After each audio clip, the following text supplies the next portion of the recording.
This week we're looking at boredom and how we've all been surviving all of this that's been going on in our country and in our lives.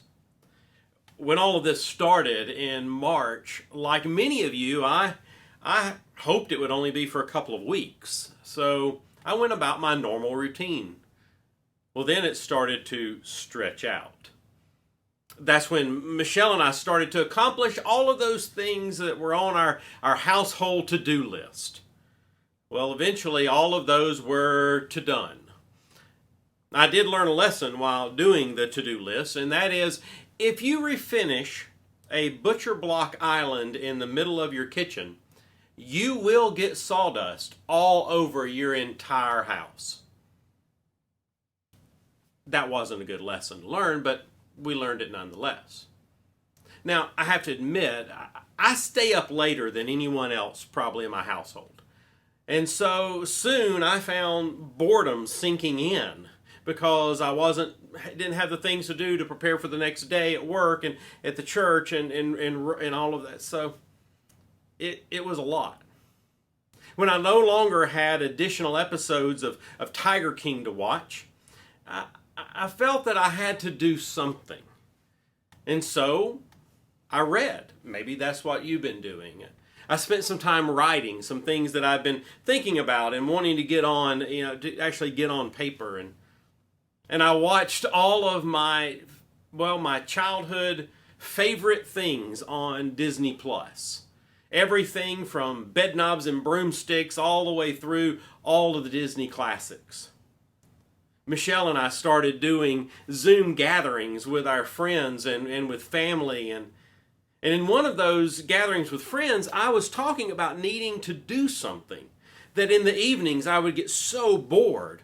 I mean, Michelle was doing calligraphy orders and she was doing chalkboard signs and for people and for other things. And she was sewing and she was monogramming for folks and for our grandchildren.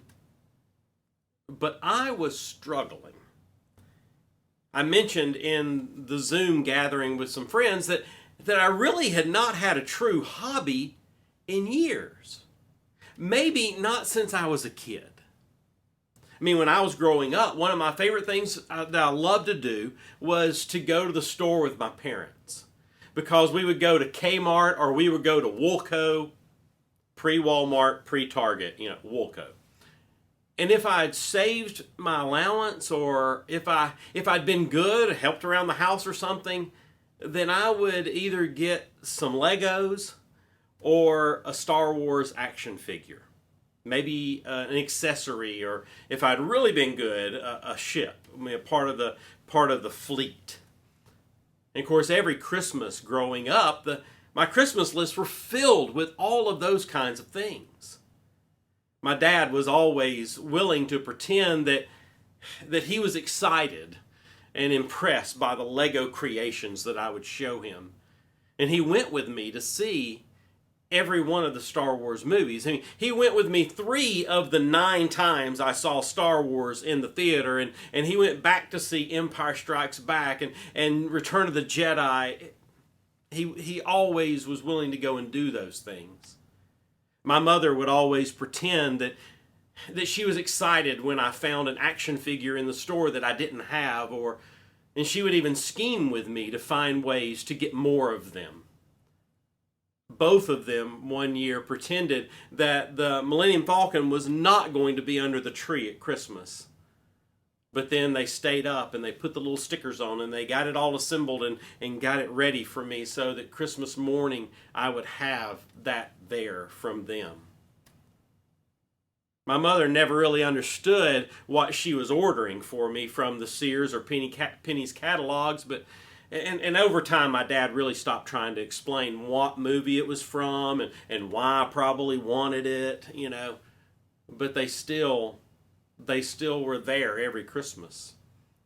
In the summers, I would go to my maternal grandparents for an extended visit over in the Powderly area, and the toys that I would take were always the same. I would take Lego with me, and I would take Star Wars with me, and my grandfather always liked the Legos, and he would tell me what he wanted me to build while he was down at work at Eichster's Market.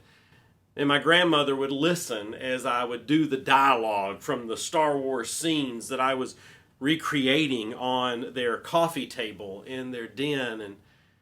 And I did have to keep explaining to her that they were not dolls, they were action figures.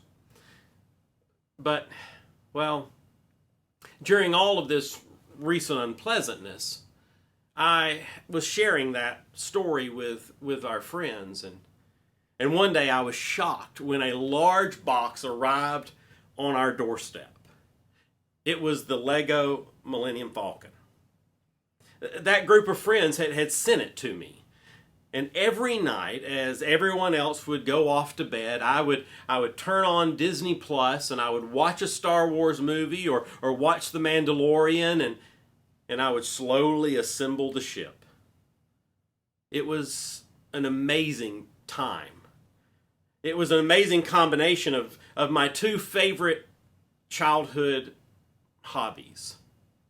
I'm blessed to have amazing people in my life now, and across those 17 packs of things and 7,500 pieces and all that it took in the days, the evenings that it took to assemble the Millennium Falcon, not only did I get to think about those people that sent that to me and gave me that opportunity, but I was also able to spend time with some very special people who only live in my memories now.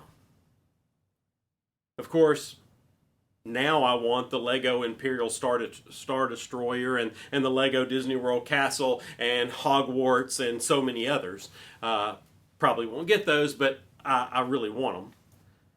So maybe as you're dealing with all the unknowns of today and all the questions about tomorrow, maybe it's time to order the largest Lego kit you can find, or whatever else it might be for you, and reconnect with those childhood memories.